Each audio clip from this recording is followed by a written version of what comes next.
Sector 5-এ ফুটপাত চুরি, ফুটপাত দখল করে চলছে ব্যবসা, গজিয়ে উঠেছে একের পর এক খাবারের দোকান। ফুটপাতে আর পড়ে না ফুট, পথচারীদের পা ফেলা দায়। বৃষ্টি হলে জল জমা পথেই হাঁটা চলা পথচারীদের। দেখাবো সেই ছবি আপনাদের, সেক্টর 5-এর এই ছবি, যেখানে একেবারে ফুটপাত চুরির অভিযোগ উঠছে, অর্থাৎ ফুটপাত দখল করে চলছে ব্যবসা। যে ফুটপাত মমতা বন্দ্যোপাধ্যায় নিজেই বলেছিলেন যে ফুটপাত দখল করে ব্যবসা করা যাবে না, তারপরেও সেই একই ছবি দেখা যাচ্ছে সেক্টর 5-এ, যেখানে একেবারে ফুটপাত দখল করে ব্যবসা চলছে এবং সেই পথচারীদের যাতায়াত করতে হচ্ছে প্রধান রাস্তা দিয়ে, যেখানে যদি জলও জমে থাকে তাহলে সেই জলের মধ্যে দিয়েই কিন্তু পথচারীদের একেবারে যাতায়াত করতে হচ্ছে। ফুটপাতে পা ফেলা দায় পথচারীদের।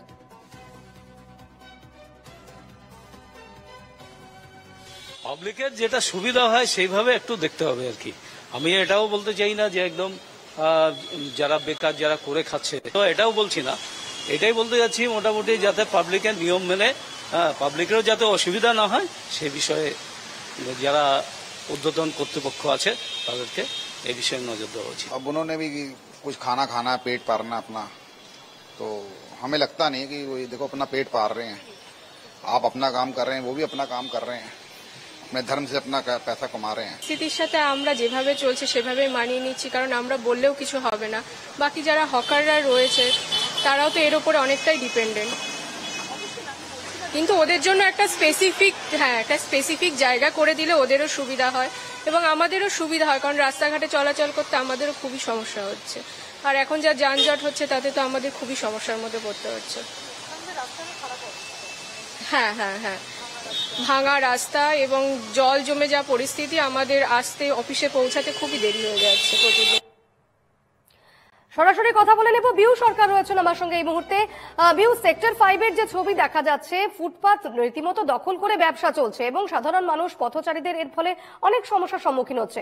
মমতা বন্দ্যোপাধ্যায় নিজে যেখানে বলেছিলেন যে ফুটপাত দখল করে ব্যবসা করা যাবে না, তারপরও সেই একই ছবি কিন্তু রয়েছে। একদমই ঠিক। এই এক বছর আগেই মুখ্যমন্ত্রী মমতা বন্দ্যোপাধ্যায় তিনি রীতিমতো ক্ষোভ প্রকাশ করেছিলেন, বলেছিলেন যে এই যে ফুটপাত দখল করে যে সমস্ত দোকান, খাবারের দোকানগুলি রয়েছে, যেন একটা নির্দিষ্ট জায়গা ছাড়া হয়। এক বছর পরেও যেন সেই একই চিত্র।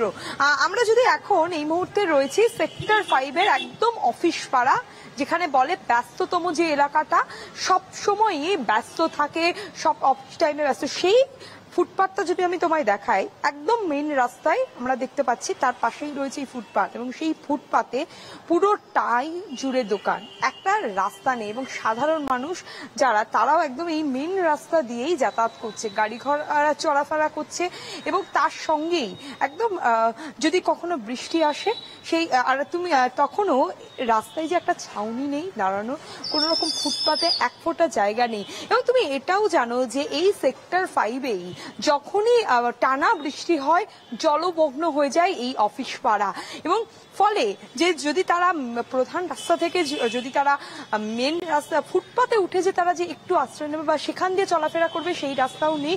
এখানে পুরোটাই দেখা যাচ্ছে যে দোকান এবং এখানে এক ফোঁটা জায়গা নেই।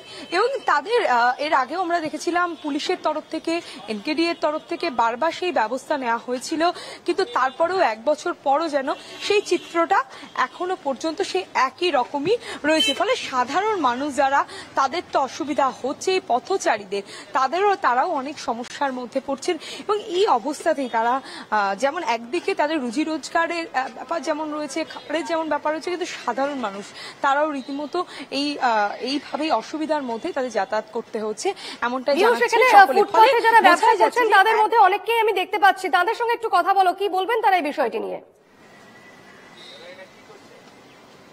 একদমই, আমরা কয়েকজনের সঙ্গে কথা বলার চেষ্টা করব। দাদা, আমরা দেখেছিলাম ঠিক এক বছর আগেই মুখ্যমন্ত্রী মমতা বন্দ্যোপাধ্যায় তিনি যেরকমটা নির্দেশ দিয়েছিলেন যে ফুটপাত দখল করে কেন নির্দিষ্ট একটা জায়গা, 2018 না গত বছর ঠিক এই সময় 2024-এর জুন মাসেই, আমরা একদম মনে আছে জুন মাসেই মুখ্যমন্ত্রী মমতা বন্দ্যোপাধ্যায় তিনি বলেছিলেন তারপরেই দেখা গেছে যে এনকেডি এর তরফ থেকে, পুলিশের তরফ থেকে বিভিন্ন এই রাস্তা আপনাদের আমাদের এটা কিন্তু এনকেডি নয়, আমাদের হচ্ছে নবদিগন্ত। আর এনকেডি নবদিগন্তের তরফ থেকে এবং এনকেডি মানে বিভিন্ন জায়গায়, পুরো এমনকি কলকাতা পুরসভা এলাকাতেও দেখা গেছে যে কোথাও কোথাও টহল দিয়েছে এবং আর জায়গায়, এবং আপনাদেরও। কিন্তু এখনো পর্যন্ত দেখা যাচ্ছে পুরোটাই ফুটপাত জুড়ে দোকানপাট। না, আমরা তো চাই যে আমাদের একটু ভালো কিছু দোকান হোক বা ছোট হোক, বা ফুটপাত এতটা দখল করে থাকবো কেন। আমাদের হকার অ্যাসোসিয়েশনের আমাদের বাবুসোনা মণ্ডল আছে, ভবতোষ দা আছে। এইবারে যেটা হচ্ছে যে ফুটপাতে দোকান না হলে চলবে কি করে? এই যে ধরুন 40 টাকায় সবজি ভাত কোথায় দেবে বলুন? এই যারা কল সেন্টারে চাকরি করে, যারা হাউসকিপিং এর চাকরি করে, আমরা তো সব সময় সরকারের সাথে সহযোগিতা করতে চাই যে আমাদের ছোট হোক, পরিষ্কার হোক এবং একটু জল ইলেকট্রিক পাই, তার জন্য তো আমরা সবসময় আছি। অনেক জায়গাতে মানে এটাও একটা অপরিষ্কারও রয়েছে, মানে আপনার মানে এখনো পর্যন্ত দেখা যাচ্ছে যেটা একটা নির্দিষ্ট জায়গা ছাড়ার কথা তখন বলেছিল, কিন্তু এখন তো দেখা যাচ্ছে মানে তারপরে কোনো রকম ভাবে নির্দেশ আসেনি কিছু। না না না, কোনো নির্দেশ তো আসেনি। এবারে নির্দিষ্ট জায়গায় দিদি দেখারও কথা বলা হয়েছিল, নির্দিষ্ট জায়গা আমাদের 2018 সালে দেখা হয়েছিল, সেটা হচ্ছে কি ওই 215 বাস স্ট্যান্ডে। এবারে এখানে যে লোকটা চাকরি করে সে কি দুপুরবেলায় লাঞ্চের জন্য 40 টাকা সবজি ভাত 215 বাস স্ট্যান্ডে যাবে? যাওয়া সম্ভব নয়। তো আমাদের উপরে, আমরা যেরকম আমরা দোকানদার, এটা আমার নিজের দোকান, আমাদের উপরে কিন্তু 15 থেকে 20 জন নির্ভরশীল যারা কাজ করছে, তাদের পরিবার, এবং পার ডে আমাদের যে 100 থেকে 150 জন কাস্টমার আসে, তারা কিন্তু ওই যে 40 টাকায় সবজি ভাত বা ওই 60 টাকায় মাছ ভাত, মানে যে মানুষ যে চলাফেরা করবে। চাই যে- কিন্তু এখানে আমরা যে ছবিটা এখানে দেখতে পাচ্ছি যে চলাফেরা করার জায়গা একদম মেন রাস্তা, পুরো ফুটপাতে কোনো জায়গা নেই। বৃষ্টি হলে, কারণ সেক্টর 5-এ জল জমে যায় পুরোটাই, যে তাহলে যে একটু ফুটপাতে উঠে যে ফুটপাত দিয়ে হাঁটবে সেই জায়গাটা পর্যন্ত তো নেই।